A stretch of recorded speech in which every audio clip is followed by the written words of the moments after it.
तो last part में फ्रीज़ा hit से फाइट करता है और वो उसके टाइम फ्रीज के एबिलिटी को बीट भी कर देता है। लेकिन जैसे ही फ्रीज़ा ख़त्म करने जाता है हिट को, तभी जिरेन उठ जाता है और वो फ्रीज़ा के अटैक को रोक देता है। अब उसके आगे, लेकिन उससे पहले तुम वीडियो को लाइक करो, और अगर तुम्हें ऐसे ही मांगास और मूवीज़ देखना पसंद है तो चैनल को भी सब्सक्राइब कर देना, ताकि आगे आने वाली वीडियोस तुम्हें सबसे पहले मिल सकें।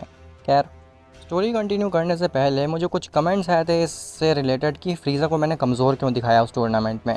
फ्रीज़ा की ब्लैक फॉर्म इतनी ज़्यादा पावरफुल है कि वो अकेले ही सबको हरा सकती है, लेकिन मैंने उसको कमज़ोर दिखाया है। ऐसा क्यों? अगर तुम समझ गए थे कि मैंने ऐसा क्यों किया है तो तुम दिए गए टाइम पे आगे जा सकते हो जहाँ से स्टोरी कंटिन्यू हुई है। और अगर तुम्हें नहीं समझ में आया मैंने ऐसा क्यों किया, तो फिर सुनो।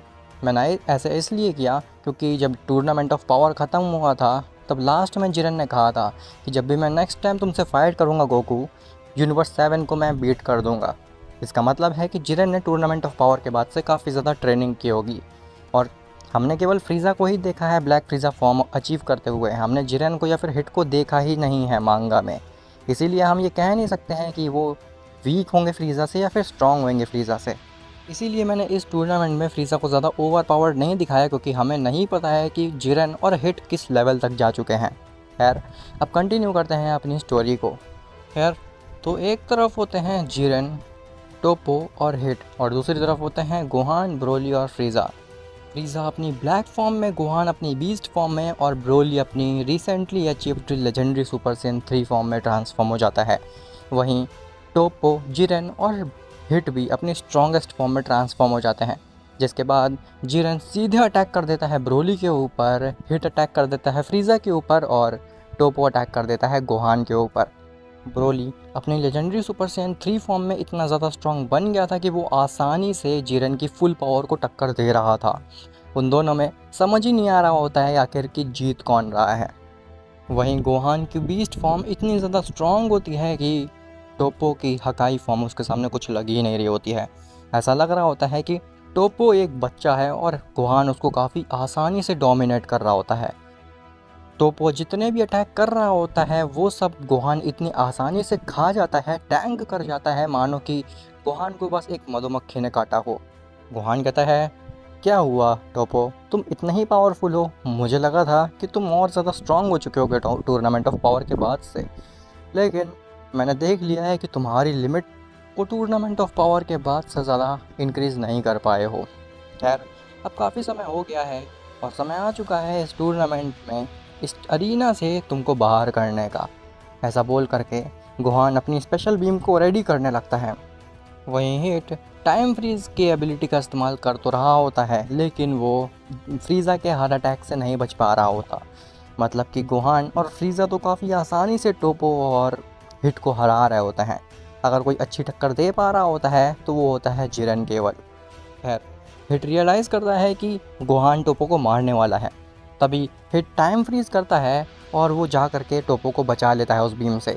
गोहान की वो बीम जाती है सीधे जेनो के पास, लेकिन जेनो के सामने उसके गार्ड्स आ जाते हैं जो कि जेनो को उस बीम से बचा लेते हैं। लेकिन जेनो के गार्ड्स को भी काफ़ी अच्छा खासा डैमेज पड़ जाता है उस बीम से।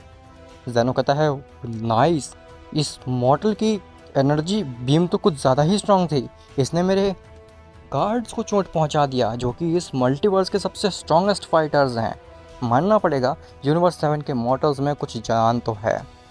ग्रैंड पिस्ट कहता है, जी लॉर्ड जेनो, आप सही कह रहे हैं। मुझे तो लगता है कि टूर्नामेंट ऑफ पावर के बाद से मॉडल्स ने अपने आप को काफ़ी ज़्यादा स्ट्रॉन्ग बना लिया है, और ये टूर्नामेंट में भले ही कम मॉडल्स हैं, लेकिन टूर्नामेंट ऑफ पावर से भी ज़्यादा मज़ा आ रहा है।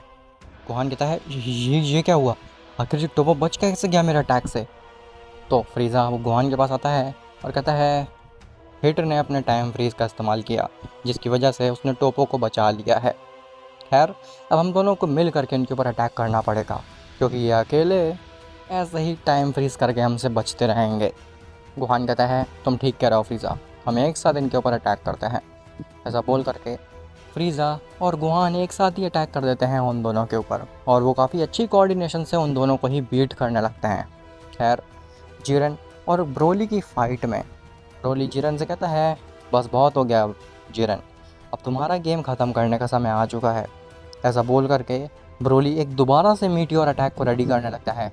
जिरन कहता है, नहीं, इस बार नहीं, इस बार तुम्हारे इस अटैक को मैं नलीफाई करके ही रहूँगा किसी भी हाल में। जैसे ही ब्रोली उस मीटियोर अटैक को रेडी करके जिरेन के ऊपर फेंकता है, जिरेन काफ़ी मुश्किल से उस अटैक को रोकता है। ब्रोली भी अपनी तरफ से पूरी जान लगाने लगता है उस मीटियोर अटैक को जिरेन के ऊपर फेंकने के लिए, लेकिन इस बार जिरेन बाजी मार जाता है और वो उस मीटियोर अटैक को नलीफाई कर देता है।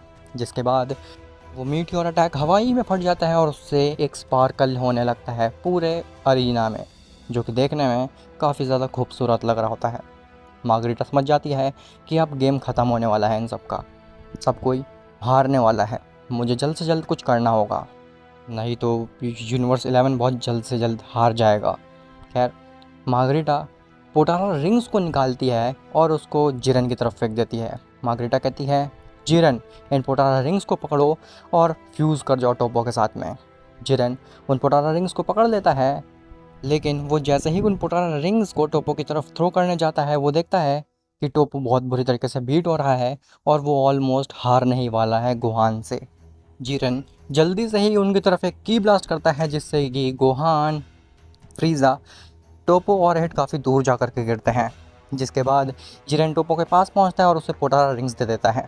टोपो कहता है, जिरेन क्या ये चीज़ सही रहेगी? अगर हमने फ्यूजन कर लिया तो हो सकता है ये पूरी जगह ही तबाह हो जाए। जिरेन कहता है, मुझे उस चीज़ से बिल्कुल फ़र्क नहीं पड़ता टोपो, मुझे बस एक चीज़ से फ़र्क पड़ता है, वो है इन यूनिवर्स 7 के मॉर्टल्स को मारना। टोपो को जिरेन की आंखों में वो आग दिख रही होती है। जिरेन अब और ज़्यादा हार नहीं सकता था यूनिवर्स 7 से, उसने ऑलरेडी काफ़ी ज़्यादा बेइज्जती करवा ली थी। खैर, टोपो भी उस पोटारा रिंग्स को पकड़ लेता है और वो दोनों फ्यूजन कर लेते हैं। खैर, उनके फ्यूजन की एनर्जी इतनी ज़्यादा हो जाती है कि वो अरीना कांपने लगता है। ग्रैंड प्रिस्ट कहता है, अद्भुत लॉर्ड ज़ेनो, इस बार का अरीना मैंने पिछली बार से भी काफ़ी ज़्यादा स्ट्रॉन्ग बनाया था और एक बार ये अरीना ऑलरेडी डिस्ट्रॉय हो चुका है और इस बार तो केवल इस फ्यूजन की मदद से ही ये पूरा अरीना कांपने लगा है। आपको क्या लगता है लॉर्ड ज़ेनो कि कौन जीतने वाला है? ज़ेनो कहता है, फिलहाल तो देख करके ऐसा लग रहा है कि ये फ्यूजन बहुत ज़्यादा शक्तिशाली है और ये काफ़ी आसानी से यूनिवर्स 7 के मॉडल्स को हरा लेगा, लेकिन देखते हैं कि आखिर क्या होने वाला है। खैर, वो फ्यूजन खड़ा होता है और बहुत तेज़ी से ब्रोली, गोहान और फ्रीज़ा की तरफ बढ़ने लगता है। गोहान अपना कामेहामेहा मारता है उस फ्यूजन के ऊपर, लेकिन उस फ्यूजन के आर पार निकल जाता है वो कामेहामेहा। उस कामेहामेहा से उस फ्यूजन को कुछ फ़र्क ही नहीं पड़ता, वो फ्यूजन बस उस कामेहामेहा से ऐसे वॉक करके आ रहा होता है मानो कि उसके लिए ये कुछ है ही नहीं। खैर, वो फ्यूजन एक एनर्जी बॉल को रेडी करता है और कहता है, अब मुझे किसी भी और बीइंग की ज़रूरत नहीं है, मैं अकेले ही इन तीनों को हरा सकता हूँ। ऐसा बोल करके वो एनर्जी बॉल को हिट की तरफ फेंक देता है और जैसे ही वो एनर्जी बॉल हिट को टच करती है, hit on the spot he erase हो जाता है। वादोस खड़ी होती है और चिल्लाती है, ये तुमने क्या किया? तो तुमने हिट को इरेज कर दिया? तो फ्यूजन कहता है, चुप करो, नहीं तो मैं तुम्हें भी इरेज कर सकता हूँ। मार्गरेटा हंसती है और कहती है, बहन तुमको शांत रहना चाहिए, तुम्हें दिख नहीं रहा है मेरा फ्यूजन कितना ज़्यादा स्ट्रॉन्ग है? इसको अगर तुमने गुस्सा दिलाने की कोशिश की तो हो सकता है कि तुम भी ना बचो आगे का इस टूर्नामेंट को विटनेस करने के लिए। खैर, वादोस उस फ्यूजन की आंखों में देख करके काफ़ी ज़्यादा घबरा जाती है और वो बैठ जाती है। खैर, गोहान, ब्रोली और फिज़ा एक जगह आ जाते हैं। गोहान कहता है, अब हम इसको कैसे हराएंगे? ये तो कुछ ज़्यादा ही शक्तिशाली बन चुका है, इवन इसकी एनर्जी तो हज़ारों गुना ज़्यादा बढ़ गई है जिरेन और टोपो से, हमें क्या क्या करना चाहिए अब? ब्रोली कहता है, "हैं, तुम घबरा क्यों रहे हो गोहान? हम लोग 3 हैं और तीनों स्ट्रॉन्गेस्ट मॉडल है यूनिवर्स 7 के, हम काफ़ी आसानी से इसको हरा सकते हैं। फ्रीज़ा कहता है, मुझे नहीं लगता कि हम इसको हरा पाएंगे इतनी आसानी से ब्रोली, तुम देख नहीं रहे हो, इस फ्यूजन ने केवल अपनी एक छोटी सी एनर्जी बॉल से ही उस हिट को इरेज कर दिया। तभी वो फ्यूजन दोबारा से एक एनर्जी बॉल को रेडी करता है और वो उन तीनों के ऊपर फेंक देता है। फ्रीज़ा, गोहान और ब्रोली ये तीनों ही एक की ब्लास्ट रेडी करते हैं और उस एनर्जी बॉल के ऊपर फेंकते हैं, लेकिन इन तीनों की ही एनर्जी बॉल इतनी ज़्यादा वीक होती है कि वो उस फ्यूजन के सामने काम ही नहीं आती। उस फ्यूजन की एनर्जी बॉल इतनी ज़्यादा स्ट्रॉन्ग होती है कि वो बिना किसी बैरियर को फेस करते हुए सीधी जाती है और ब्रोली, फ्रीज़ा और गोहान को लग जाती है, जिससे कि वो तीनों ही गिर जाते हैं और अपनी फॉर्म को लूज़ कर देते हैं। गोहान, फ्रीज़ा और ब्रोली अपनी बेस फॉर्म में आ चुके थे और अब उनके पास कोई चांस ही नहीं था कि वो जीत सकते थे उस फ्यूजन के सामने। खैर, वहीं दूसरी तरफ मल्टीवर्स में दो बहरूपिये घुस आते हैं, जो कि होते हैं वही दो बीइंग जो कि मल्टीवर्स में घुसना चाहते थे, जो कि ज़ालामा के स्टूडेंट्स रह चुके हैं। खैर, अटेंडेंट कहता है अपने बॉस से कि लॉर्ड, आपने तो सही कहा था, इस मल्टीवर्स में घुसना उतना कुछ खतरनाक काम नहीं था। तो उसका बॉस कहता है, मैंने कहा था तुमसे, मैं ज़ालामा के रग रग से वाकिफ़ हूँ। आखिर मैं उसी का तो स्टूडेंट हूँ और मुझे ही नहीं पता होगा कि आखिर उसकी चाल क्या है। खैर, अब हम इस मल्टीवर्स में आ चुके हैं तो अपना हमें मेन काम शुरू कर देना चाहिए। क्या कहते हो? उसका अटेंडेंट कहता है, जी बॉस, इस बार मेरे से कोई भी गलती नहीं होएगी और मैं उस ज़ालिमा के बच्चे को हरा कर के ही रहूँगा। उसका बॉस कहता है, केवल ज़ालिमा को ही नहीं, इस पूरे मल्टीवर्स को ही हमें ख़त्म करना है। उसका अटेंडेंट कहता है, जी जी जी माय लॉर्ड, मैं समझ गया आपकी बात को।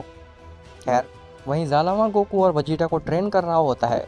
तभी ज़ालिमा को कहता है, एक मिनट, ये एनर्जी, आखिर ऐसा कैसे हो सकता है? ये तो एनर्जी महसूस करी हुई लग रही है। ये एनर्जी तो मेरे पिछले स्टूडेंट की है, लेकिन आखिर ऐसा हो कैसे सकता है? वो इस मल्टीवर्स में आ कैसे सकता है? हाँ, हो सकता है मुझे वहम हो रहा हो। खैर, गोकू और वजीटा, तुम लोग अपनी ट्रेनिंग पे ध्यान दो। अब आखिर उस फ्यूजन को कैसे रोका जाएगा? क्या गोहान, ब्रोली और फ्रीज़ा के पास अभी एक कोई ऐसी चीज़ बची है जिसकी मदद से वो इस फ्यूजन को हरा सकें? और अब आखिर वो दो बीइंग क्या करेंगे? क्या उनका जो प्लान है वो कामयाब हो पाएगा? वेल, ये सब तुम्हें पता चलेगा नेक्स्ट पार्ट में। और हाँ, मैं चाहता तो आज का पार्ट बड़ा बना सकता था, लेकिन इसके आगे अगर मैं 1 मिनट की और वीडियो बनाता तो जितना मैंने सस्पेंस बिल्ड किया है इस वीडियो के लास्ट में वो सारा ही किरकिरा हो जाता।